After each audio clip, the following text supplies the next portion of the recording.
Aujourd'hui, on se retrouve pour une vidéo que j'avais trop envie de vous faire depuis un an puisque c'est la vidéo bilan de mon challenge 100 livres en 2025. Alors je vous ai annoncé au début de cette année que j'allais faire donc une série de vidéos mensuelles où j'allais vous montrer mes lectures du mois dans le but de lire 100 livres en 2025. En effet, je me suis rendu compte que pendant mes études, surtout au début, j'avais eu tendance à arrêter de lire. Et aussi, je me suis rendu compte que ces dernières années, j'étais beaucoup plus sur les écrans et notamment sur mon téléphone à scroller sans rien faire de véritablement productif et intelligent.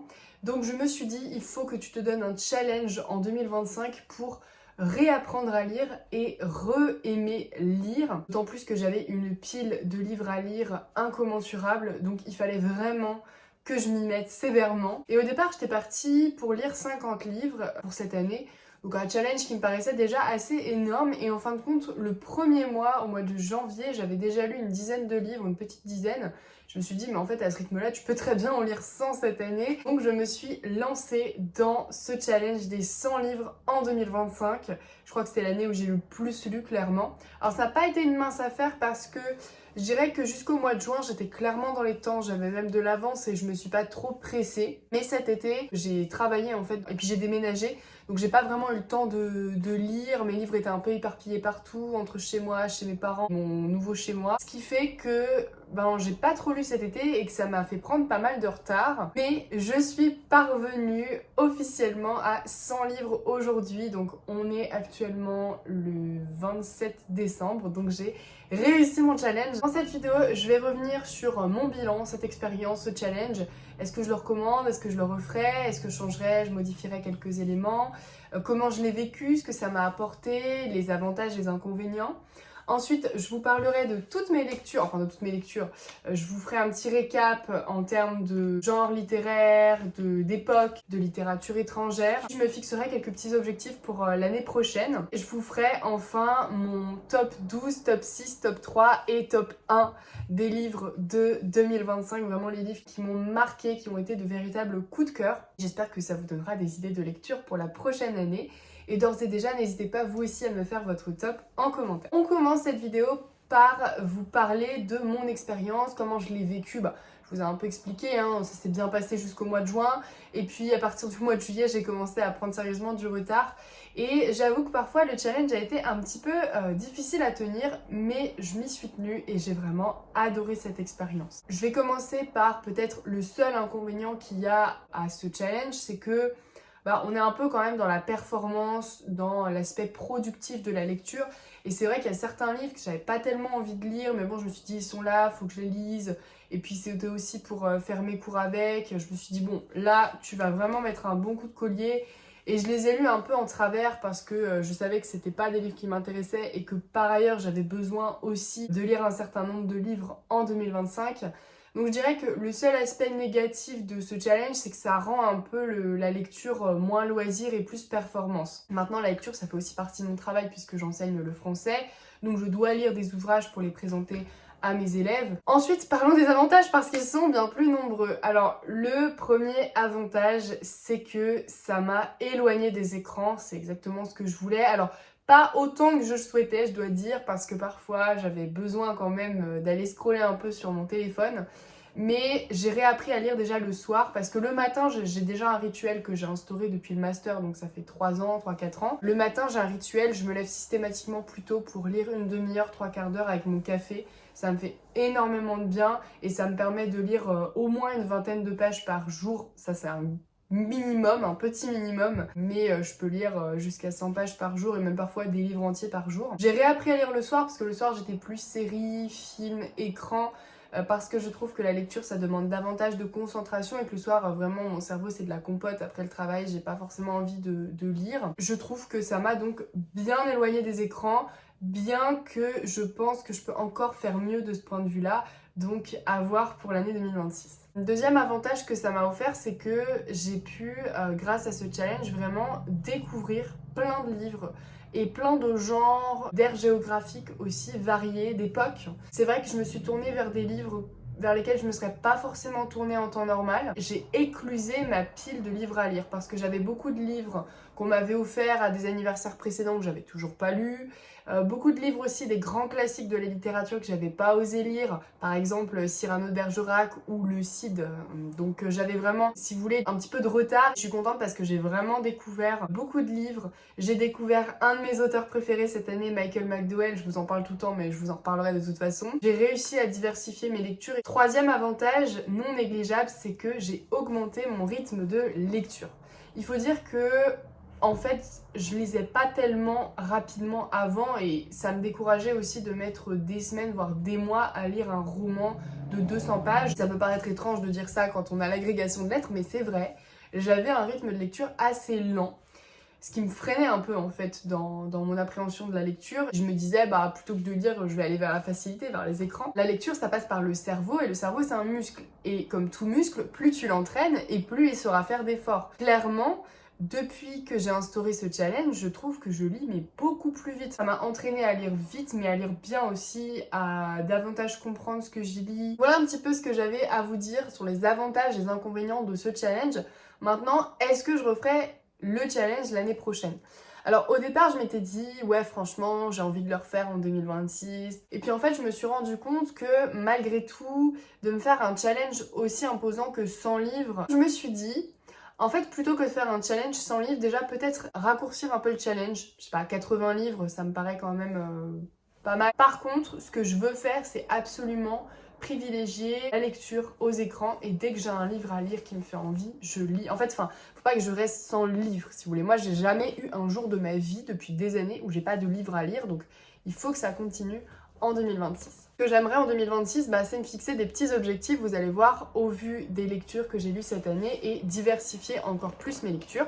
Alors là, je vais vous faire un petit bilan de tous les livres que j'ai lus. Là, j'ai toute la liste. Alors, ce qui est en jaune, ce sont les livres. Donc, une page par mois. Là, en jaune, c'est tout le reste. Donc, les films, les séries, les pièces de théâtre, les opéras, etc.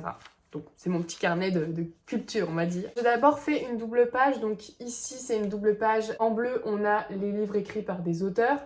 Et en rouge, les livres écrits par des autrices. Là, pour le coup, j'avais pas forcément d'objectif précis parce que je sais que je lis davantage d'hommes que de femmes et j'ai pas forcément cherché à lire plus de femmes que d'habitude. Donc, on en arrive à un ratio 80 livres écrits par des hommes et 20 livres écrits par des femmes. Je dois dire que j'ai quand même lu cette année plus de livres écrits par des femmes que je ne l'avais fait les années précédentes, notamment des autrices du 19e siècle comme Sophie Cottin ou encore Georges de Perrebrune. Et l'année prochaine, je me mets pas l'objectif de lire plus de femmes que d'hommes. Pour moi, de toute façon, une œuvre, elle s'apprécie en elle-même, indépendamment de qui l'a écrit. Alors évidemment, il y a des auteurs, des autrices que je préfère par rapport à d'autres. Évidemment qu'il y a une différence entre un livre écrit par un homme et un livre écrit par une femme. Mais personnellement, c'est pas ce à quoi je prête le plus attention. Ensuite, il y avait une autre statistique ici avec un peu plus de couleurs. Là, pour le coup, ça peut être un objectif pour l'an prochain. C'est l'époque d'écriture des livres, donc Antiquité, Moyen-Âge, 16e, 17e, 18e, 19e, 20e siècle et contemporain ou contemporain écrit au 21e siècle. Vous le voyez, contrairement à ce qui se passe d'habitude, il y a beaucoup de contemporains. Donc c'est le bleu foncé, le bleu marine. Cette année, j'avais envie de découvrir un peu plus de contemporains que je ne fais d'habitude parce que globalement, moi je suis une grande classiciste, j'ai envie de dire, j'adore les classiques de la littérature, notamment 17e et 19e siècle. J'avais beaucoup de contemporains, j'ai lu aussi pas mal de bandes dessinées, donc parues récemment. À mon grand regret, j'ai lu 0 livre de l'Antiquité, vraiment les Ovides, les compagnies. Alors j'ai lu des extraits de l'Odyssée pour préparer mes cours, etc., mais jamais intégralement, donc je m'en veux un peu, et ça c'est un objectif pour l'année prochaine, il faut que je lise des livres antiques. J'ai lu un livre sur la mythologie, mais paru au 21e siècle. J'ai lu 2 livres du Moyen-Âge, mais ça c'est heureusement grâce à mes cours, sinon j'aurais rien lu du Moyen-Âge aussi, ça c'est un regret de cette année. J'ai lu un livre du 16e et je me rappelle même plus lequel, mais de toute façon le 16e c'est pas un siècle que j'apprécie particulièrement pour sa littérature. Le 17e siècle, qui est un de mes siècles favoris en littérature et en histoire, je n'ai lu que 4 livres. C'est assez inhabituel, on va dire. 18e siècle, là, j'ai lu 5 livres. 19e siècle, un de mes siècles favoris en littérature, là, j'ai lu 19 livres. 19e siècle, 19 livres, c'est bien fait ça. J'ai lu 21 livres du 20e siècle, donc à peu près équivalent avec le 19e siècle, et 48 livres contemporains. C'était plus ou moins un objectif cette année, c'était effectivement de redécouvrir les contemporains parce que je les connais assez mal, j'ai une vision peut-être aussi un petit peu biaisée des contemporains parce que j'ai fait des études avec de la littérature classique. Mais globalement, voilà, j'ai lu beaucoup de 19e, de 20e et de 21e siècle. L'objectif pour l'année prochaine, ce serait de lire des livres antiques, des livres médiévaux et de relire un petit peu de 17e siècle parce que j'adore ça. On passe ensuite à une autre double page. Une double page par rapport à la littérature française et à la littérature étrangère. Pour ceux que ça intéresse, je l'ai pas dit, mais je vais créditer la personne à qui j'ai repris cette superbe idée de carnet. Il s'agit de Calliope, je vous mettrai son Instagram juste ici. J'aime beaucoup ce qu'elle a fait et en fait ça m'a donné l'envie de créer ce carnet. Une autre double page avec une carte du monde où j'ai colorié les pays dont provenaient les livres que j'ai lus. Mon objectif pour cette année 2025, c'était de lire un peu plus de littérature étrangère que je ne le fais parce que je suis très littérature franco-française, je suis professeure de français, je parle pas très bien d'autres langues, enfin je parle bien l'anglais je pense, mais j'ai peu de vocabulaire, donc le lire c'est compliqué. Si vous voulez, j'arrive très bien à parler dans des situations de vie de tous les jours, mais j'ai un anglais très basique. J'ai déjà lu des livres en anglais, notamment en prépa, mais j'arrive pas forcément à lire vraiment en anglais. Et puis, je ne lis dans aucune autre langue. J'aimerais beaucoup apprendre le russe et l'italien. J'ai déjà fait un petit peu de russe. Je regrette un petit peu de ne pas pouvoir lire dans le texte pour l'instant. Mais en tout cas, j'ai fait l'effort de lire de la littérature étrangère cette année. Et ça n'a même pas été un effort parce que ça a été un plaisir. J'ai lu 69 livres, quand même, écrits par des auteurs français. 31 livres de littérature étrangère, bien évidemment, traduits en français. J'en ai lu aucun en langue source. Pour les pays, donc bon, France, j'ai lu 69 livres. J'ai lu 11 livres qui viennent des États-Unis. Ensuite, en deuxième position, on a la Russie. J'adore la littérature russe. Sur la troisième place du podium, on a l'Allemagne ex aequo avec l'Angleterre. J'ai lu 2 livres à chaque fois de ces pays-là. Et après, c'est des 1 livre. Donc j'ai lu un livre mexicain, un livre hongrois. C'était la première fois que je lisais de la littérature hongroise. J'ai lu un livre japonais, un livre vietnamien, un livre coréen. J'adore la littérature asiatique. Un livre grec, un livre italien. L'année prochaine, j'aimerais bien lire plus de livres qui viennent d'Asie, d'Afrique, Amérique latine, puis nordique. Voilà, je pense que ça fait un bon programme et aussi beaucoup encore de la littérature russe, s'il vous plaît. On termine avec les dernières statistiques, les genres littéraires les plus lus. Alors moi, je suis une grande aficionado du roman, je le dis, je le redis, c'est mon genre littéraire favori de tous les temps. Cette année, j'ai lu 50 romans, donc la moitié. Tout le reste, l'autre moitié, ce sont d'autres genres littéraires, mais je suis contente parce que je me suis un peu calmée quand même. Parce que si je m'étais écoutée, j'aurais lu 80 romans. Clairement, là j'aurais moins lu les autres genres littéraires. Après les romans, c'est vrai que c'est assez chronophage quand même, surtout quand ils sont épais. Donc je suis quand même assez surprise d'avoir lu 50 romans cette année. Mais pour tenir ce challenge, il fallait aussi que je diversifie les genres littéraires. Et je suis très contente de l'avoir fait. J'ai quand même lu 25 bandes dessinées. J'adore la bande dessinée, c'est mon deuxième genre favori. Ex aequo, les essais et les pièces de théâtre, et j'en ai lu 11 à chaque fois. Donc je suis assez contente parce que les essais, pour le coup, c'est pas du tout ce que j'apprécie. Je suis pas du tout dans la théorie et beaucoup plus dans la fiction. Donc je suis contente d'être parvenue à lire quand même plus de 10 essais.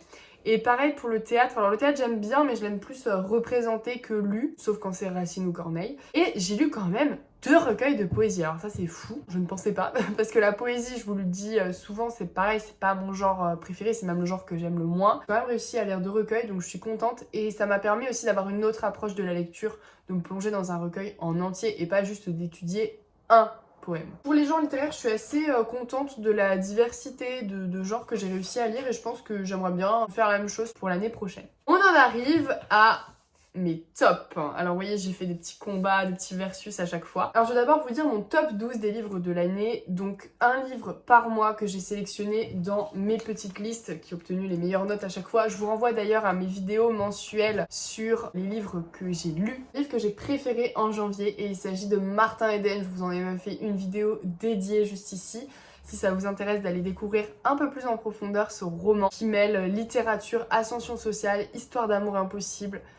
Vraiment un livre extraordinaire à la fin duquel j'ai pleuré. De toute façon, les livres qui sont dans les tops, vous allez voir, il y en a beaucoup qui m'ont fait pleurer. En février, c'est la saga Blackwater de Michael McDowell qui est officiellement, je pense, mon auteur préféré de 2025 et qui fait partie de mes auteurs préférés. Je vous ferai bientôt une vidéo sur Michael McDowell, il faut que je la prépare.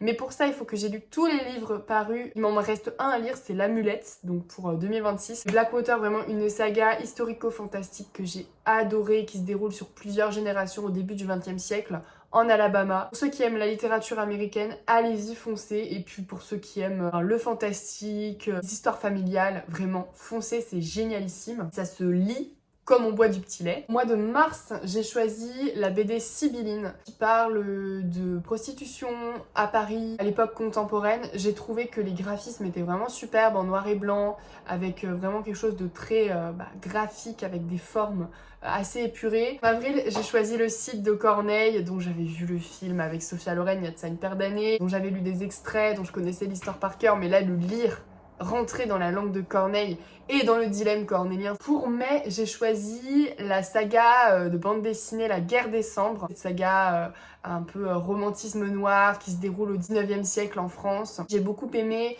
l'aspect sombre, l'aspect macabre et en même temps sensuel, érotique de la bande dessinée avec les camaïeux de noir et de rouge. Cette saga familiale aussi qui se déroule sur plusieurs générations, ça revient souvent dans les thèmes que j'adore. Pour le mois de juin, j'ai choisi une bande dessinée Mon ami Pierrot, très colorée, vraiment magnifique, une histoire d'amour pareil impossible, pleine de magie, douceur, de poésie.